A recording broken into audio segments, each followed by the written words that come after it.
Very good afternoon, respected management, Sri Vikas Vishnu Shukla ji, respected principal sir, Sri Vidya Sagar Tiwari sir, respected teachers of Garg Inter College Deoria. मैं रश्मि रंजन, उड़ान का founder and CEO, आप सभी का हार्दिक अभिनंदन करता हूं इस ब्रीफ सेशन में क्लासरूम मैनेजमेंट के ऊपर।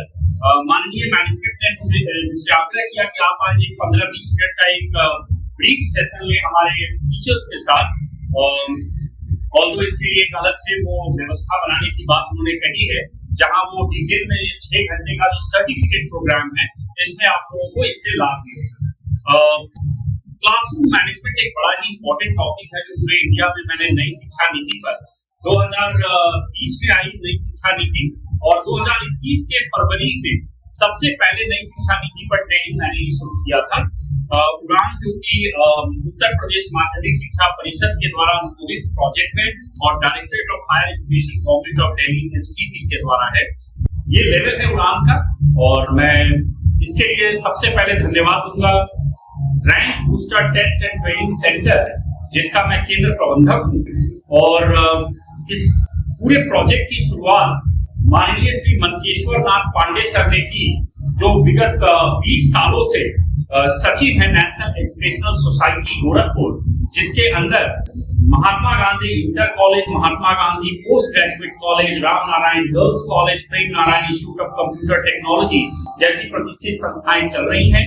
और उनकी सोच थी कि क्यों ना हम कुछ ऐसा शुरू करें जो समाज के अल्प आय और गरीब बच्चों को लाभान्वित करे, जो बिना नाम लिए हुए जो कोटा में या कानपुर में या दिल्ली में बड़े बड़े जो कोचिंग संस्थाएं हैं जो उनको एफोर्ड नहीं कर सकते हैं, जो छोटे छोटे गांव कस्बों से हैं। जैसे मैं दाद देता हूं, आपने एक बड़ा ही शुक्ला परिवार ने बड़ा अच्छा एक इनिशिएटिव लेते हुए यहाँ पर ये जो संस्था की स्थापना की और करीब 800,000 बच्चे भी हैं इस विद्यालय के पास और इतने गुणी टीचर्स हैं जिनको आपने विभिन्न जगहों से रोज आप ले जाना, उनके द्वारा इस ग्रामीण परिवेश में बच्चों को शिक्षा देना, ये अपने आप में बहुत हिम्मत वाली बात है और आई थिंक इसके लिए तालियां जरूर होनी चाहिए, क्योंकि बदलाव एक बहुत विकट सब्जेक्ट है। मैं चेंज मैनेजमेंट के लिए जाना चाहता हूं, जो मैं बड़ी बड़ी संस्थाएं स्कूलों से लेकर देश के आईएएस अधिकारियों को मैं चेंज मैनेजमेंट पे ट्रेनिंग देता हूं। Coal India, postal department, EIL, ECIL, lignite corporation, Uttar Pradesh कृषि विभाग, आप देखेंगे सब चैनल उड़ान भाई रश्मि रंजन यूट्यूब चैनल है, याद रखिए। सर को मैंने शेयर किया ही उड़ान भाई रश्मि रंजन, उस पर आप 250-300 मेरे वीडियोस पिछले 7-8 सालों के देख सकते हैं, जहां मैं बनाकर इस तरह के सेशंस का वीडियो और लोगों के लिए डालता हूं। चेंज का मतलब है बदलाव। महात्मा गांधी की बात, be the change you want to see. वो बदलाव जो आप अपने आसपास देखना चाहते हैं, पहले आप उस बदलाव को के कारण खुद बनिए। ये लाइन अपने आप में बहुत बड़ी बात है। बाय द वे, हमें भूलना नहीं चाहिए कि आज 23 जनवरी पराक्रम दिवस है। नेताजी सुभाष चंद्र बोस की जन्मतिथि। नेताजी जो 1897 में कटक उड़ीसा में पैदा हुए, 23 जनवरी 1897, और जो अपने देश की विरासत को, संस्कृति को संभालना चाहते थे कि नौयुवा पीढ़ी इस देश की संस्कृति और सभ्यता को संभाले। आज वो बागडोर कहीं ना कहीं इवन माँ बाप ने स्कूलों पर डाल दिया है। आप 6 घंटे के क्लास में बच्चे को पूरा सिलेबस पढ़ाएंगे या उसके अंदर संस्कार डेवलप करेंगे। 24 घंटे के समय में 6 घंटा बच्चा आपके पास, 18 घंटा वो अपने परिवार के साथ। लेकिन आज कहीं ना कहीं अभिभावक स्कूल को जिम्मेदार ठहराते हैं बच्चों की बिगड़ती हुई मानसिकता को। तो चेंज के लिए, और मैं समय को ध्यान में रखते हुए, चेंज अगर लाना है, बदलाव लाना है, तो 3 चीजें बड़ी जरूरी होती हैं।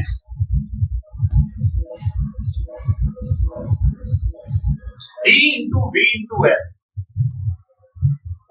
D का मतलब है डिसैटिस्फैक्शन, असंतुष्टि।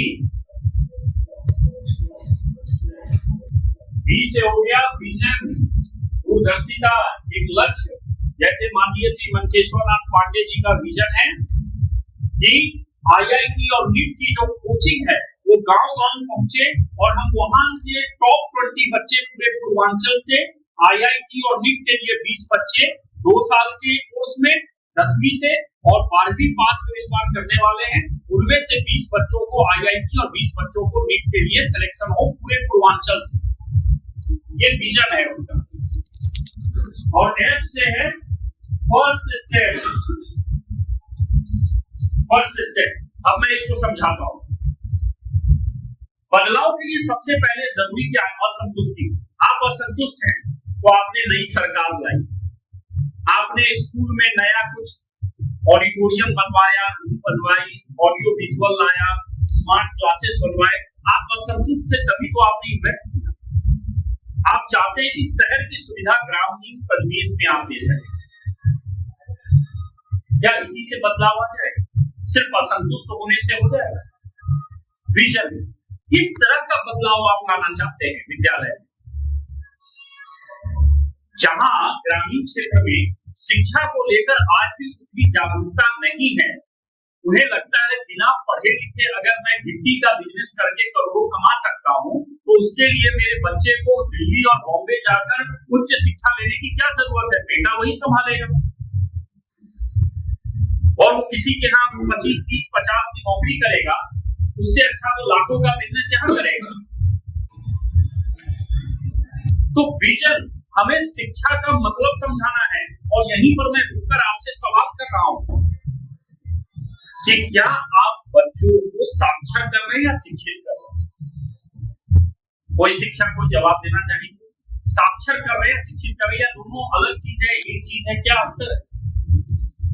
क्योंकि आप तो कहते हैं हमको बच्चों को एजुकेटेड करना है, तो फिर ये साक्षर क्या है और ये शिक्षा से अंतर कैसे है?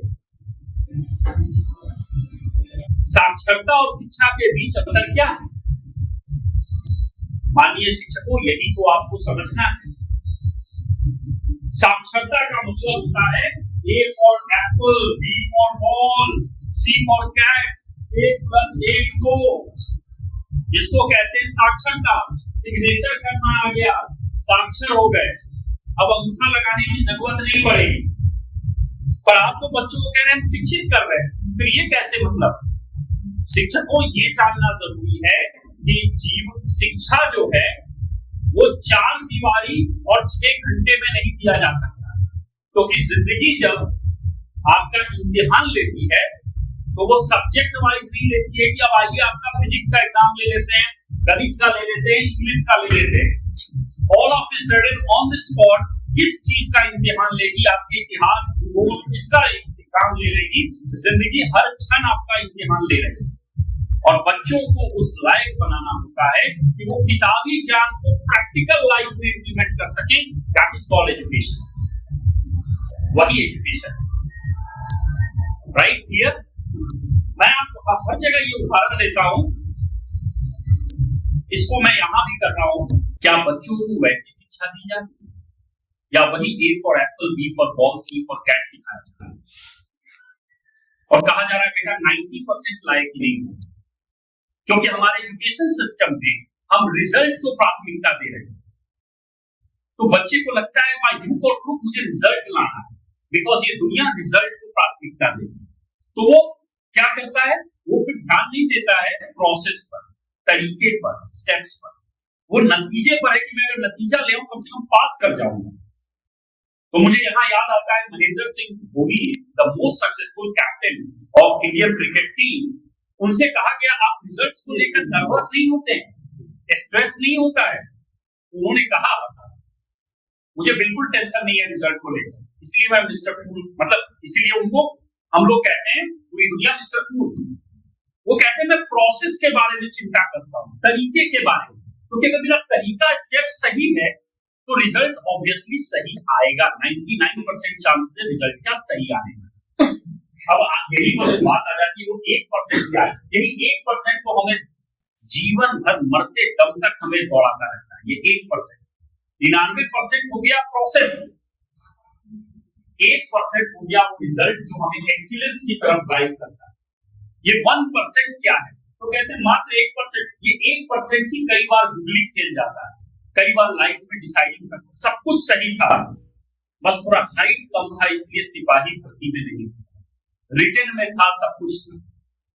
वो 1%, बस इतना सा रेसा मात्र से मैच, आप समझ। तो 99% फिर भी हम लोग इस 1% पर ध्यान दें, हमारा पूरा ध्यान इस 1% पे है।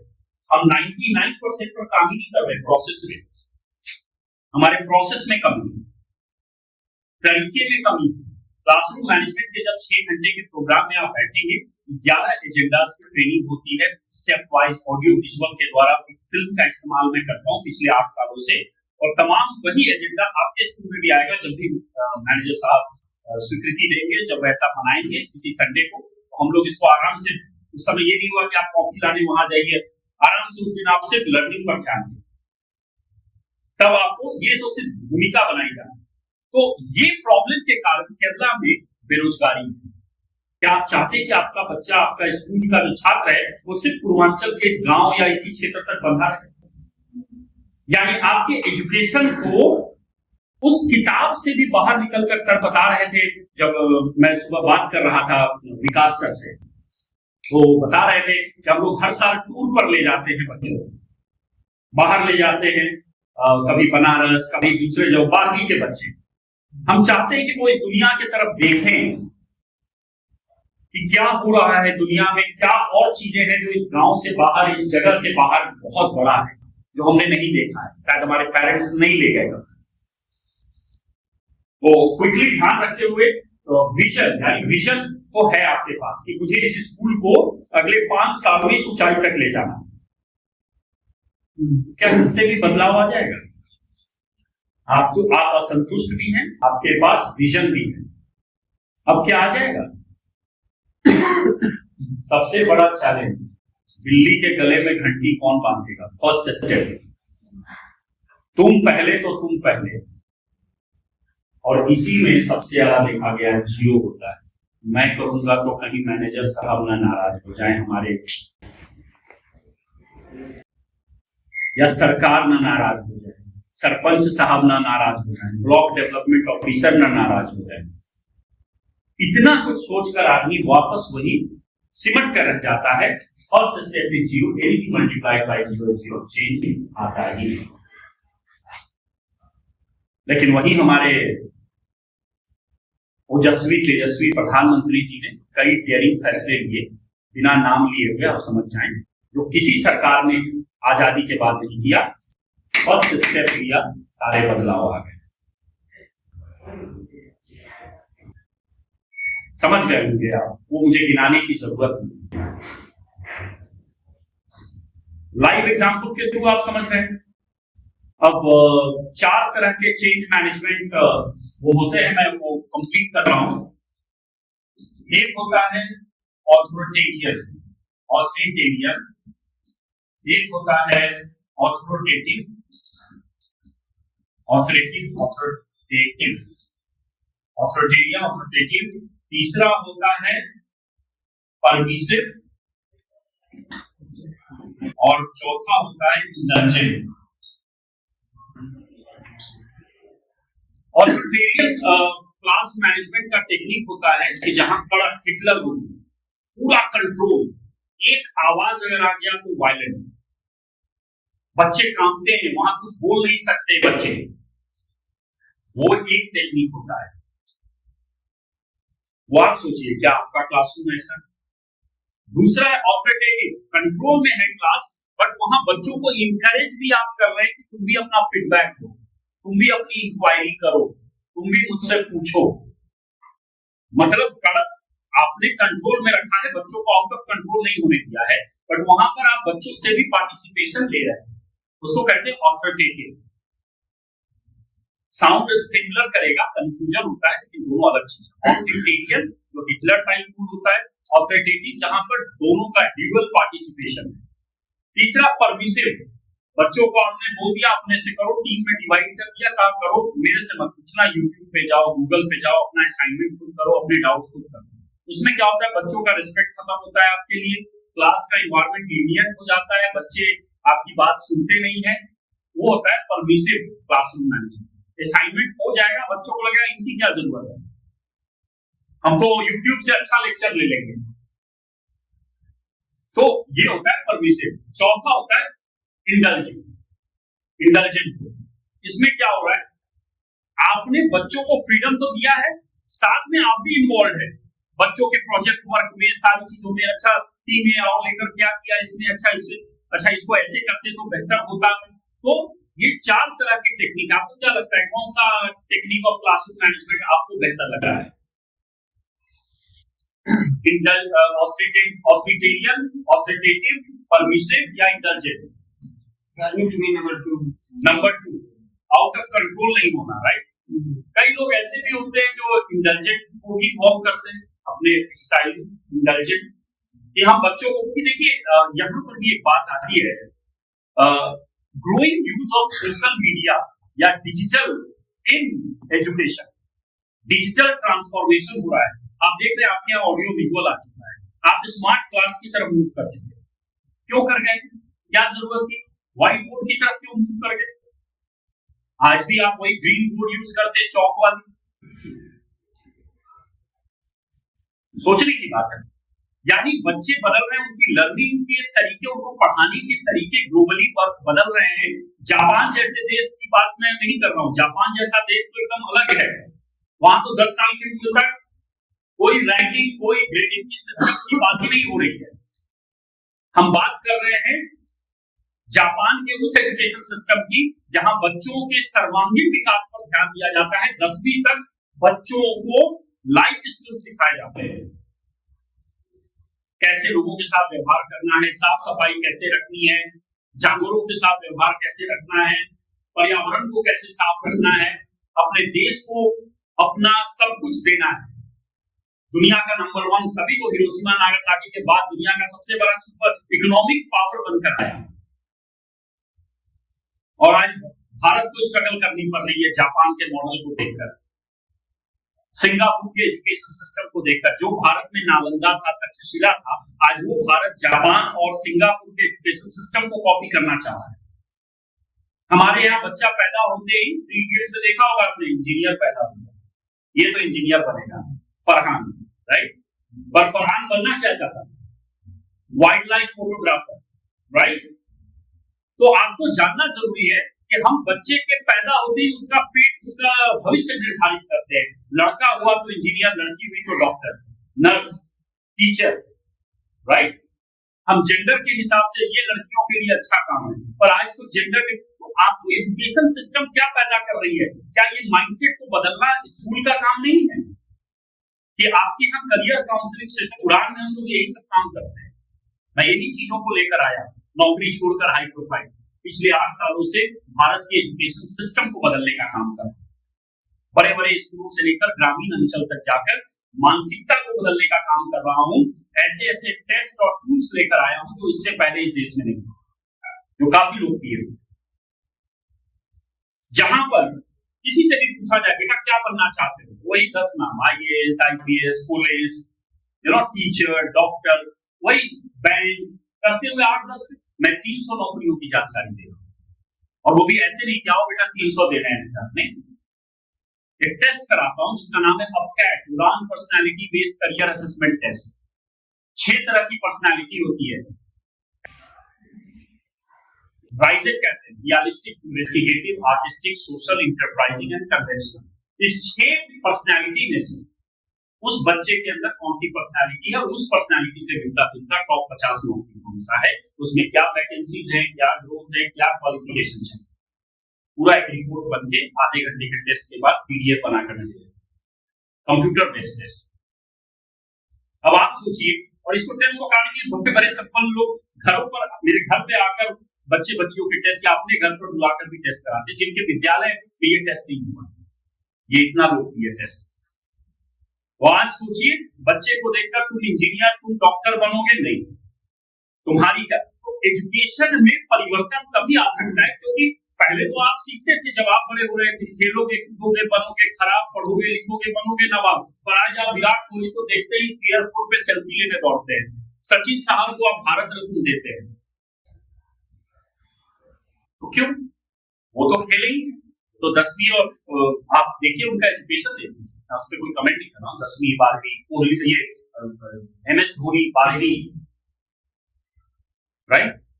तो चीजें बदल रही है, आपको होलिस्टिक डेवलपमेंट पर ध्यान देना है। तो आई थिंक ये आज का हमारे 20-25 मिनट के आई थिंक ब्रीफिंग में हम लोग इसका आपको कैसा लगा, ये क्लासरूम मैनेजमेंट का ओवरव्यू कैसा लगा? आप चाहेंगे कि ये प्रोग्राम हो आपके स्कूल में? आप कितने लोग चाह रहे हैं? आई वांट कि आप कैमरे पर उन चीजों को रिकॉर्ड करें कि टीचर्स क्लासरूम मैनेजमेंट को चाह रहे हैं कि उनके विद्यालय में ये मानवीय मैनेजमेंट कराएं, जैसा है इंक्लूडिंग द मैनेजमेंट, बिकॉज ये उनकी सोच है। Thank you. और आई थिंक अब जो डेट बताते हैं मैनेजमेंट की तरफ से हमें दिया जाता है, तो आई बी हियर, आप लोगों को इस पर डिटेल में इंटरेस्टिंग ट्रेनिंग और एक समय बिताने का मौका मिलेगा क्लासरूम मैनेजमेंट के एजेंडा पर, ठीक है। इसके बाद हेल्थ एंड स्ट्रेस एक अलग टॉपिक है, क्रिटिकल थिंकिंग के ऊपर अलग टॉपिक है, मतलब क्रिएटिव ब्रेन्स, ये सब 4-5-6 घंटे के कार्यक्रम है और सर्टिफिकेट्स आपको जरूर मिलेंगे पूरा, ठीक है। क्वेश्चन मेरा था, राइट, कि जैसे बहुत सारे ऐसे बच्चे हैं जी जिनको हम पढ़ाते हैं, जी हमारे जितने अध्यापक सभी लोग पढ़ाते हैं, राइट, बट रिजल्ट नहीं मिल पाता है, ओके, उसके लिए आपको क्या करना है? श्योर, बहुत बढ़िया, थैंक यू। देखिए मैंने बात की प्रोसेस की, प्रोसेस पर तो हम लोग 6 घंटे का प्रोग्राम करेंगे तब आपको समझ में आएगा, और वो हर स्कूल में टीचर्स बोलते हैं हाँ ये वाला हमने कभी ध्यान नहीं किया, ये ध्यान नहीं किया। आई थिंक ये जवाब जानने के लिए 6 घंटे का प्रोग्राम को ही हम लोग रखते हैं, वरना अभी सारा एक्साइटमेंट खत्म हो जाएगा तो सवाल, आपके इस सवाल को हम लोग उसमें एड्रेस करें। लेकिन मैंने बता दिया कि ये था, तो रिजल्ट आया है, प्रॉब्लम कहाँ थी, कुछ तो एक्साइटमेंट रखते हैं वर्कशॉप के लिए, आपने मुद्दा दिया है एक्साइटमेंट को बढ़ाने के लिए, तो इसको उसी वर्कशॉप के लिए एक्साइटमेंट रखते हैं कि टीचर्स अगर जानना चाहते हैं कि 38 नंबर से 95 कैसे आया जाता है, और वो टीचर ने क्या किया कि एक लड़का जो फेल होता था, स्ट्रगल करता था, मैथ से डरता था, वो लड़का 95 लाया और साइंस में 92 कैसे हुआ। तो आई थिंक सर उसके लिए अभी हम इसको विराम देते हैं, एक्साइटमेंट को वर्कशॉप के लिए रखते हैं, उसी सवाल से शुरू करेंगे, जहां पर आज खत्म कर रहे हैं इसी से वर्कशॉप को शुरू करेंगे, और तब हम लोग वो फिल्म के द्वारा जो मैं क्लिपिंग्स जो 11 एजेंडा आप लोग एक्साइटमेंट रखेंगे कैसे कराते हैं उस कार्यक्रम को, आई थिंक वो मजा आएगा आप लोगों की। ऐसा ट्रेनिंग आप लोगों ने कभी सुना होगा ना देखा होगा, तो ये सभी बड़े बड़े स्कूलों में गोयटा, UPS, बोकारो, धनबाद हर जगह हो चुका है पिछले 8 साल। MGM जिस स्कूल से मैं पढ़ा उस स्कूल में भी ये ट्रेनिंग हुआ, एंड आई थिंक ये जर्नी बातें बहुत रोचक होंगी। आई एम श्योर आपको भी अच्छा लग रहा होगा। आई होप अच्छा लग रहा है या बोरिंग लग रहा है? अच्छा लग रहा है ना, तो इसी को हम लोग इंटरेस्टिंग और इंटरेस्टिंग बनाएंगे। सर ने एक बड़ा इंटरेस्टिंग मुद्दा दे दिया है, वो मुद्दा हम लोग और एक्सप्लेन करते हुए चलेंगे डिटेल में, प्रोसेस पर बात करेंगे। धोनी का एग्जांपल मैंने दे दिया, प्रोसेस पर फोकस कीजिए, रिजल्ट ऑटोमेटिकली आएगा। But in India we talk about result, मुझे क्लास में 10 बच्चे तो 90 से ऊपर चाहिए, नॉट इवन नोइंग कि उनका इंटरेस्ट है कि नहीं मैथ्स। पहले हम इंटरेस्ट जनरेट कर लेते हैं, रिजल्ट पे बाद में बात, वो अपने आप आएगा। रिजल्ट बात करने की चीज है ही नहीं, हमारे यहाँ रिजल्ट पे ही बात होती है और प्रोसेस पे बात ही नहीं होगी कि हमारी खामियां कहाँ, फिटनेस पर कहाँ क्रिकेट में कमी है, बैटिंग ऑर्डर सही है कि नहीं है। तो मैं ऊपर से ओवरव्यू दे रहा हूं समझने के लिए कि प्रोसेस पे बातें होंगी, ठीक है। आई थिंक इसको हम एंड करते हैं आज के लिए सर, जो परमिशन विजय दिनकर की एक कविता के साथ थोड़ा जोश डालते हुए नए साल के अवसर पे और सुभाष चंद्र बोस जी के पराक्रम दिवस के अवसर पर, कि बड़ा लक्ष्य है, बड़ा ध्येय है सामने, कर उठते कितने मसाल को थामने, निर्णायक क्षण आज हो गया त्याग का, आए जिन्हें जनहित के लिए अनुराग है, चलो साथ यदि मुसीबतें स्वीकार हो, आवश्यक नहीं कि हाथ हजार हो, सृजनशील हो चाहे 2 या 4 हो। इतना ही नहीं, आगे बूढ़ा भीष्म पितामह, पीछे कर्ण छली, दाएं द्रोणाचार्य भीष्म, बाएं बाहुबली, चक्रव्यूह है कठिन किंतु अभिमन्यु मत घबराना, डर जाने से अच्छा है उसमें घुसकर मर जाना, उसमें घुसकर मर जाना। तो थैंक यू सो मच। हम लोगों के साथ आगे और भी बात होगी। बहुत बहुत धन्यवाद and wish you all a very happy new year. Thank you.